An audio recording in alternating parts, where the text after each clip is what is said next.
One of the worst things you can do to somebody who's over 50 like me and they want to get on YouTube is to tell them to follow the trends. Let me explain. I think that for somebody who's been around, life has knocked you every which way you can think of. I have had job losses, business failures. I've had the good times, I've had the bad times. I've buried loved ones and I've taken care of loved ones who were terminally ill. We've had marriage pressure. I've had to work my way out abusive relationships. I've tried all sorts of things. So life does a number on you and you turned to learn from the things that have hurt you. Let's bring that online. I have spent close to $4,000 trying to buy software and programs that promised that I would make money at the click of a button. And that's just in my Warrior Plus account alone. I haven't talked about ClickBank and all the others.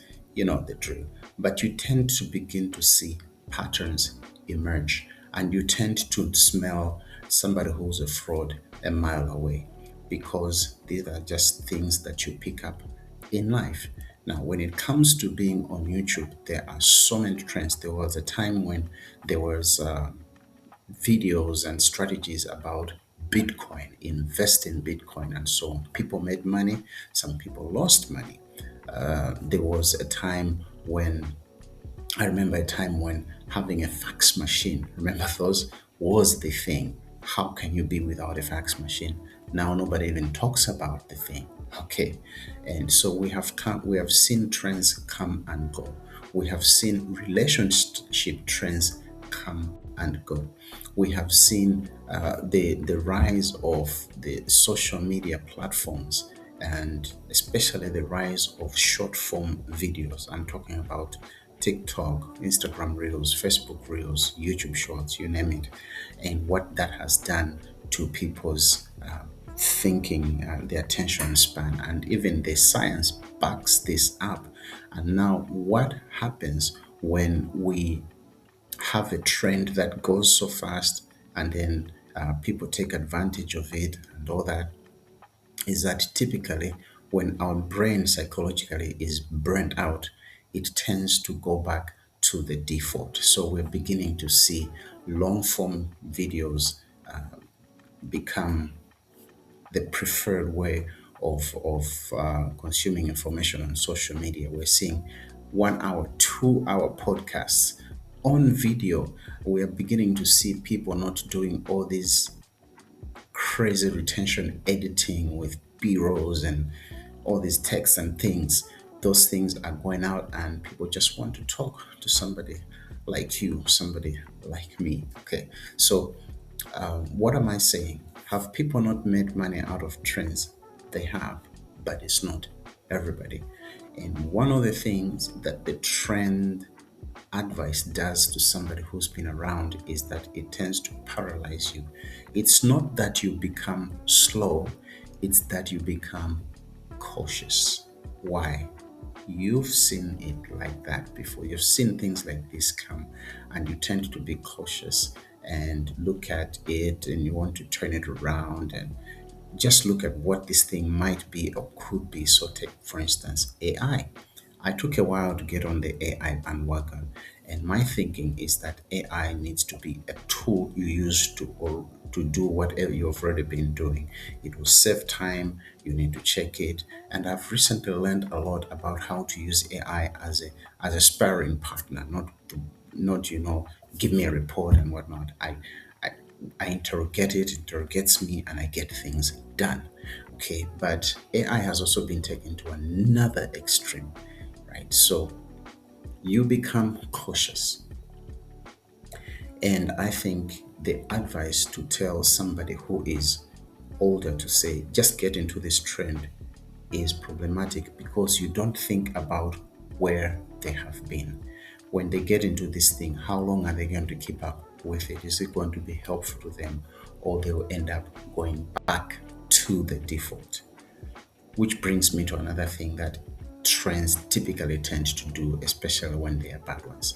It typically tends to erode trust. Let me give an example.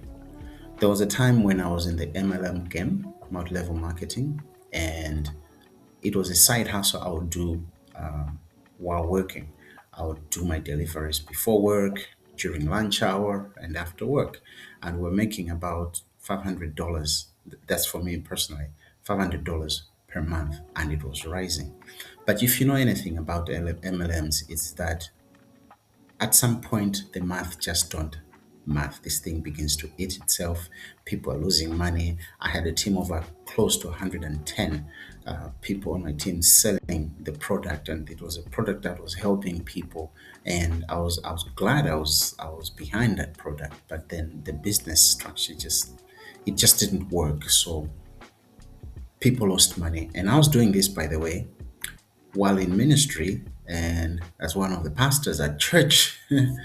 And people began to lose money, and some understood what was going on, some not so much. There were calls threatening me. I had to involve the police at some point.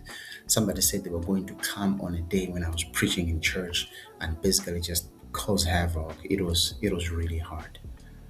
And today, if you come to me and you say you have a business opportunity and it smells like MLM, I know what to do with you from a mile away. Okay.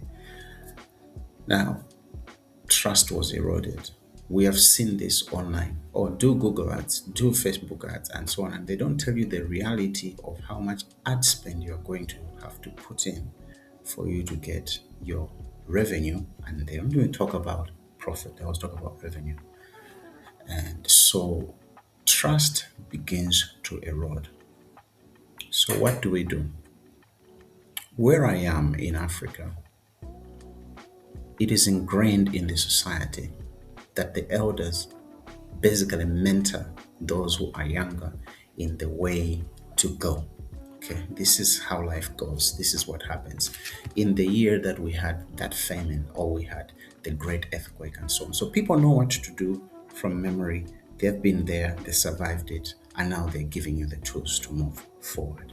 So typically the structures in the villages are pretty much look to the elders, they'll tell you what to do when things are hard and so on. So I think this is what is needed, because there are people online, and I'm glad this is happening online.